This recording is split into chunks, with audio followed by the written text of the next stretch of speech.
Welcome back to Seeds in an Apple. Ngayon po, ang tatalakayin natin ay para ito sa mga magulang, para paano natin matulungan ang ating mga anak sa panahon ngayon in this time of pandemic. Una po, remember that your children will follow your cues. Kumbaga, di ba, monkey see, monkey do. Kung ano yung nakikita nila, yun din yung kanilang ginagaya. So be careful in how you project to your children during this time of difficulty. So halimbawa, if you are calm, then they are calm. If you are anxious, they will be anxious.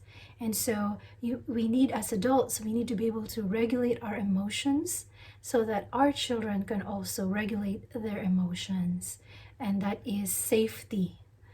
Kapag safe sa bahay, safe yung emotions mo, ibig sabihin, you're able to regulate your emotions properly, then your children will feel safer during this time. If you are fearful, then they will also be fearful during these times. And so we need to teach our children or show or model to our children that it's normal to have these emotions. It's normal to be scared, but I don't have to have my fear or my emotions control me. Yan. So, wag tayong mag-catastrophize. You know, remember the cognitive distortion? So that is one, catastrophizing. Yung bang, halimbawa, lagi nating sinasabi, kunwari na, nako, wala nang mangyayari dito sa mundo, hindi na maraming mamamatay or hindi magkakaroon ng vaccine. So that's catastrophizing. And so when our kids hear that or these kinds of conversations, then the more that they get anxious as well and they become fearful.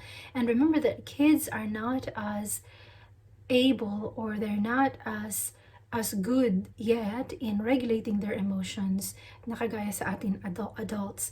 So we have to be careful kung paano tayo mag-project sa kanila. Some things that we can do together as parents and children, you can create routines. So that provides safety kasi nga it is structured.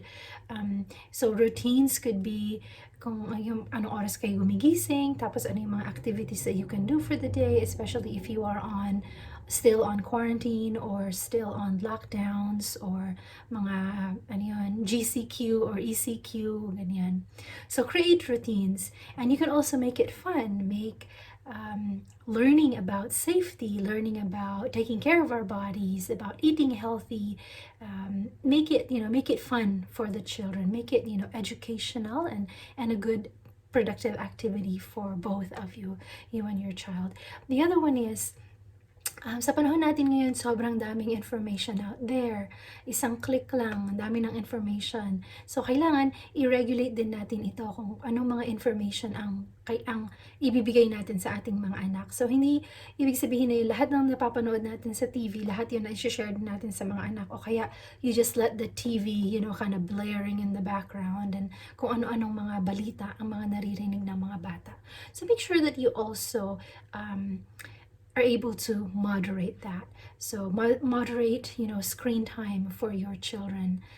Find some worthwhile videos instead na puro kunwari balita yung mga naririnig ganyan. Find some good videos that you guys can watch together, some educational videos that you can watch together, and have fun. Maybe learning how to play piano, learning how to play the harp or the ukulele or kahit anong musical instruments dyan na you can share as a family. Another one with information is, it's not just about media or yung ano man yung mga napapalabas na napapanood natin. Information giving is also like books, for example. You can maybe create a book list that each day or for the week that you are going to read to your children, that you guys are going to discuss and talk about, So those are all information. You're giving them worthwhile information and it's productive and they're learning something. Another Another way of giving information to your children could be, going out. If you are able to go out and maybe explore your neighborhood, your environment, siguro mag-plant ng garden, or if you are near a park, maybe, kung merong malapit sa bukid, ganyan, or you can explore and it's safe, for all of you. Syempre, mga social distancing, ganyan. But if it's, safe, go ahead and explore outside and provide those information to your children. And they're very good hands-on information. Maghanap ng palaka or ng mga kabuti, mga ganyan. You can start a garden. You can start maybe,